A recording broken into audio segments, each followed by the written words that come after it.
मान लीजिए कि पॉपुलेशन दिया हुआ है अभी का और आपसे पूछा जाता है आफ्टर 5 इयर्स अगर एनुअल इंक्रीज़ हो R% का तो पॉपुलेशन कितना हो जाएगा, या वाइस वर्सा। मीन्स आपको दिया रहता है कि अभी का पॉपुलेशन इतना है एंड डिक्रीज़ या इंक्रीज़ लास्ट 5 इयर्स में या 4 इयर्स में, तो इसका ओरिजिनल जो है पॉपुलेशन कितना था। तो इस तरह का क्वेश्चंस के लिए एक फॉर्मूला है जिसका यूज़ करके आप बहुत इजीली और बहुत जल्दी इसका आंसर निकाल सकते हैं। यहाँ हम लोग ओरिजिनल पॉपुलेशन को P मानेंगे और इंक्रीज़ या डिक्रीज़ को, एनुअल इंक्रीज़ या डिक्रीज़ को R मानेंगे। तो P इसका हो जाएगा annual after n years, means n में आपको 3 साल भी हो सकता, 5 साल भी हो सकता, कितना का भी पूछा जाए। तो आफ्टर n ईयर्स इसका फॉर्मूला होता है P + PR/100 and this will be equal to, P को हम लोग कॉमन लेते हैं तो होता है P ब्रैकेट के अंदर 1 + R/100। अगर एनुअल इंक्रीज़ होता है तब इस फॉर्मूले का यूज़ करते हैं। अगर एनुअल डिक्रीज़ होता है तो आफ्टर 5 इयर्स, आफ्टर 4 इयर्स अगर एनुअली डिक्रीज़ हो रहा तो कम हो जाएगा पॉपुलेशन, तो प्लस की जगह सिर्फ माइनस का साइन करते हैं, साइन देते हैं बस, और कुछ भी नहीं। तो इसका फॉर्मूला होता है P 1 - R/100 whole to the power n। First वाले केस में भी whole to the power n ही लिखते हैं। n का मतलब होता है इसका टोटल नंबर ऑफ़ ईयर्स, कितने साल के बाद पूछा गया है।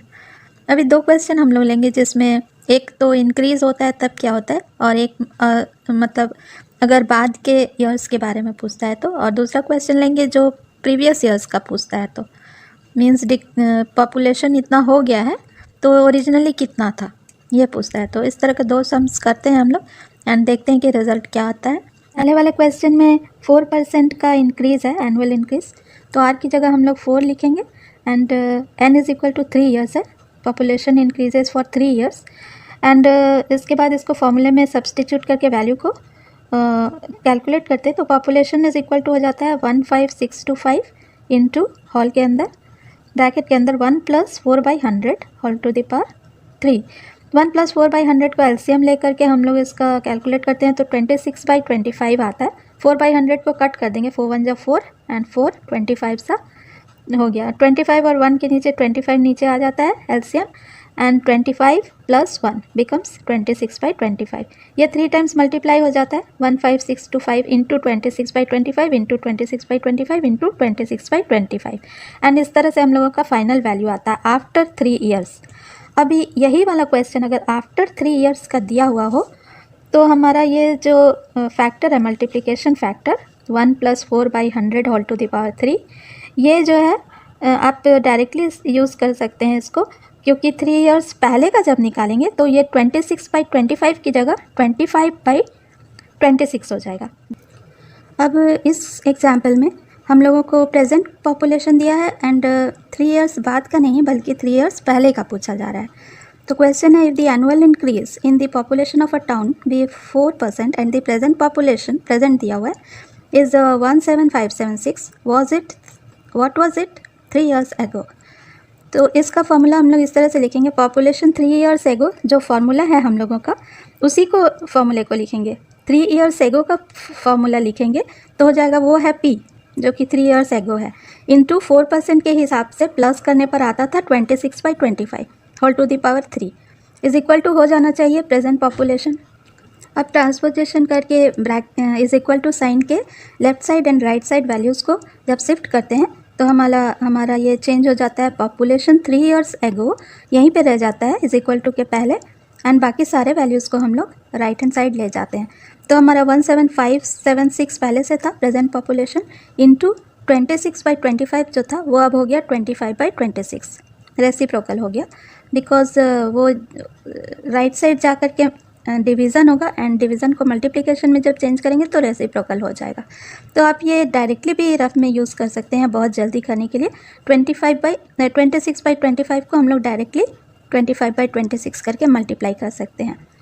यहाँ ध्यान रखने का है कि जब भी कोई कंपटीशन वगैरह के लिए जा रहा होता है या उसके पहले से भी कुछ रेट ऑफ इंटरेस्ट जो है कॉमनली पूछा जाता है, जैसे 4%, 5%, देन 10%, देन तो इस सब का जो है to the power 2 means whole to the power 2 and whole to the power 3, ये कॉमन क्वेश्चंस होता है रेट का, कंपाउंड इंटरेस्ट में भी आता है और दूसरी जगह ये सब पॉपुलेशन वगैरह क्वेश्चंस में भी।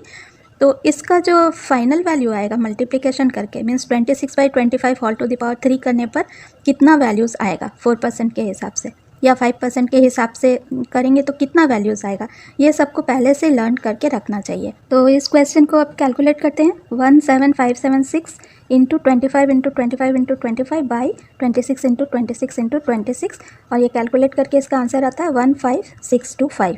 मीन्स 3 इयर्स पहले जो पॉपुलेशन था वो था 15,625। मल्टीप्लिकेशन फैक्टर को हम लोग इजीली इंक्रीज़ या डिक्रीज़ के हिसाब से निकाल सकते हैं। डिक्रीज़ के लिए हम लोग फॉर्मूले में 1 माइनस r/100 निकालते हैं और इंक्रीज़ के लिए 1 प्लस r/100। और जब हमारा ये मल्टीप्लिकेशन फैक्टर आ जाता है तो इसको हम लोग पॉपुलेशन के साथ मल्टीप्लाई कर देते हैं। इस तरह से इस फॉर्मूले को यूज़ किया जाता है शॉर्ट ट्रिक्स के रूप में। और जब भी आप इस फॉर्मूले को यूज़ करें तो बस इतना ध्यान रखना है कि हमारा जो फाइनल आंसर आने वाला है वो ज़्यादा होगा या कम होगा, तो उसी हिसाब से न्यूमरेटर में बिगर वैल्यू या स्मॉलर वैल्यू आ सकता है। तो इस क्वेश्चन में देखिए क्या करना है। The population of a town is 175,000। In the first year it decreases by 6%। 6% decrease के लिए हम लोग 1 माइनस 6/100 करेंगे। तो इसका 100 का हम लोग एलसीएम लेते हैं, तो एलसीएम लेने पर 100 माइनस 6 होता है, तो 94/100 आता है। और in the next year second year में इट इंक्रीजेज बाई 8%।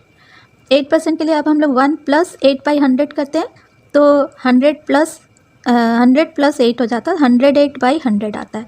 तो दो मल्टीप्लिकेशन फैक्टर आता है, एक में देखिए न्यूमरेटर में है 94 यानी लेस है, एंड दूसरे में 108 है इंक्रीज़ के लिए जो कि ज़्यादा है। अब इसको हम लोग ओरिजिनल पॉपुलेशन जो है 175,000 से मल्टीप्लाई कर देते हैं, तो हमारा फाइनली आंसर आ जाता है इसको मल्टीप्लिकेशन करने के बाद 177,660। ये इसका आफ्टर 2 इयर्स ये पॉपुलेशन हो जाएगा इस इंक्रीज़ और डिक्रीज़ के बाद। इसी क्वेश्चन में अगर 2 साल पहले का पूछा गया हो और प्रेजेंट दिया गया हो तो मल्टीप्लिकेशन फैक्टर ऑपोजिट हो जाएगा। मीन्स 94/100 की जगह 100/94 एंड 108/100 की जगह 100/108। नेक्स्ट वीडियो क्लास 10 के लिए होगा ज्योमेट्री में या ट्रिगोनोमेट्री में, तो वो सारे वीडियोस भी आप लोग ज़रूर